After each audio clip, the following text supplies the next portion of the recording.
sebenarnya permasalahan apa yang dihadapi bangsa kita sampai saat ini belum bisa mewujudkan keniscayaan swasembada pangan dan masih harus mengimpor begitu banyak bahan-bahan pangan untuk masyarakat. Mungkin kita ke Prof terlebih dahulu, silakan. Ya, sebenarnya hal yang paling utama tergantung political will pemerintah ya, karena pemerintah saat ini lebih banyak kecenderungannya itu ke konsumen, kan dalam arti kebijakan-kebijakan pemerintah terkait pangan ini lebih condong ke konsumen, bukan ke produsen. Sehingga kalau konsumen meminta harga murah ya sudah, apa yang dilakukan oleh pemerintah? Impor kan ya. Itu yang paling utama saya kira. Sehingga impor kita melonjak cukup tinggi. Saya menggunakan data Pusdatin saja ya, supaya nggak heboh gitu kan ya. Jadi kalau kita lihat 8 komoditas utama pangan kita, di sana ada gandum, beras, jagung, dan sebagainya. Itu tahun 2008, impor kita baru sekitar 8 juta ton. Kalau kita bicara volumetrik ya, 8 juta ton. Lalu kemudian 10 tahun kemudian, tahun 2018 sudah 27,6 juta ton. Bisa dibayangkan kan, dalam tempo hanya 10 tahun meningkat begitu besar, hampir 20 juta ton volumetrik kan. Jadi itu. Lalu kalau kita melihat yang data yang saat ini, kalau kita rupiahkan ya terkait dengan impor. Impor untuk komoditas pertanian yang non perkebunan itu peningkatannya dari hanya 10 juta ton ke 18,6 juta ton hanya dalam 10 tahun terakhir, 2013 ke 2022. Ini data resmi kan ya. Sehingga defisit kita terkait dengan perdagangan pangan khususnya yang komoditas yang non perkebunan itu defisit kita saat ini sudah mencapai sekitar 6,2 miliar US dollar. 16,2 miliar US dollar. Sehingga atau sekitar angka 243 triliun. Tahun 2022 kemarin, tapi bukan bicara beberapa saat yang lalu. Jadi itu, dan defisit tersebut meningkat dari hanya 8 miliar US dollar tahun 2013 ke 16 miliar US dollar tahun 2022. Bisa dibayangkan hanya dalam tempo 10 tahun, defisit impor ekspor pangan raca perdagangan kita meningkat hampir 2 kali lipat. Jadi ini saya kira satu isu yang cukup krusial bagi kita. Di sisi lain kalau kita lihat produksi, katakanlah produksi padi ya. Produksi padi selama pemerintahan saat ini itu justru menurun. Penurunannya berapa? Tiap tahun 0,23%. Penurunannya per tahunnya 0,23%. Nah, kenapa kok kita masih cukup-cukup saja? Ya ini pertanyaan menarik kan ya. Karena apa? Karena lonjakan impor gandum. Ini yang harus kita pahami bersama. Karena ini kalau analisis saya benar, nanti di 100 tahun Indonesia merdeka, konsumsi gandum kita hampir mendekati 50%, Mbak. Dan harus diingat, gandum 100% kita impor. Dari dulu tahun 70-an yang hanya 3% konsumsi gandum kita dibanding total konsumsi pangan pokok, saat ini sudah 28%. Itu. Jadi ini saya kira beberapa catatan penting yang harus kita perhatikan bersama. Dan kenapa kok demikian? Kenapa kok produksi padi terus mengalami penurunan? Ya, itu nanti kita jawabnya nantilah ya kalau kita bicara mengenai solusinya. Ya baik, terima kasih banyak Prof. Terima kasih ini sebagai pemantik diskusi tentunya seperti yang tadi sudah disampaikan oleh Prof. Dwi. Terima kasih banyak. Saya akan ke Pak Ketut. Pak Ketut, sebenarnya bagaimana keadaan di lapangan? Tadi Prof. Dwi bilang sebenarnya impor semakin meningkat signifikan lagi jumlahnya. Di satu sisi juga produksi pangan bahkan ada penurunan tadi hampir di 0,23% setiap tahun. Bagaimana sebenarnya keadaannya?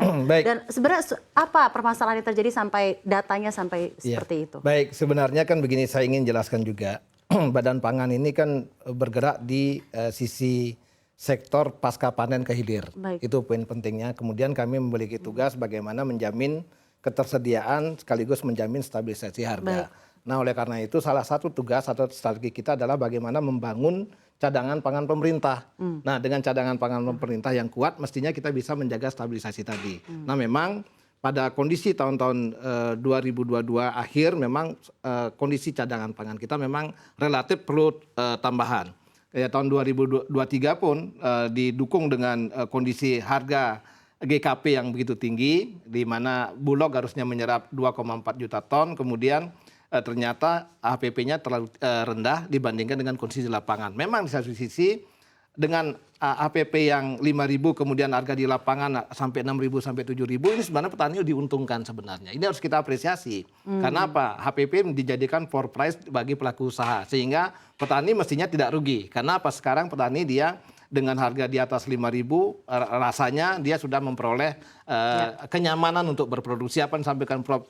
Andreas tadi, dengan angka yang 6.000 memang mereka mendapatkan kewajaran harga sebenarnya. Walaupun di sisi kami, di sisi pemerintah menghitungnya 5.000 mestinya sudah cukup. Oleh karena itu dengan kondisi mekanisme pasar, dengan kondisi kompetitor yang begitu banyak juga, sehingga pada saat Bulog ingin mengambil gabah dari petani, ternyata ada kompetitor yang menaikkan harga, otomatis akan bergerak terus. Nah ini persaingan pasar sebenarnya. Jadi mekanisme pasar, Pak? Mekanisme pasar pasti berlaku karena berarti kembali lagi ke regulasi dan governance atau seperti apa sebenarnya? Enggak, begini, dengan Undang-Undang 18 tahun 2012 kita sudah menganut mekanisme pasar. Begitu juga Undang-Undang Perdagangan, artinya kita tidak bisa menahan harga petani, misalkan menetapkan kamu harus jual sekian, nggak bisa.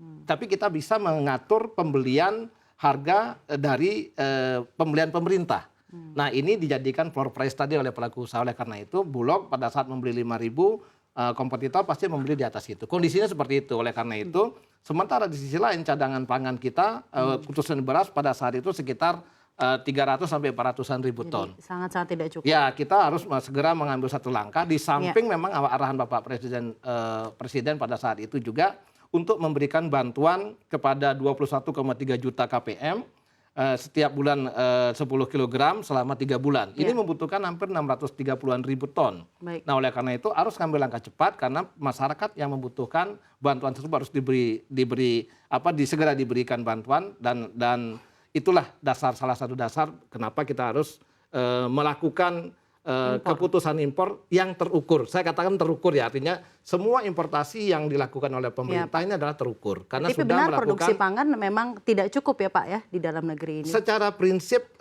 kebutuhan ini kita surplus 1,2 juta ton setiap tahun surplus. Memang dengan kondisi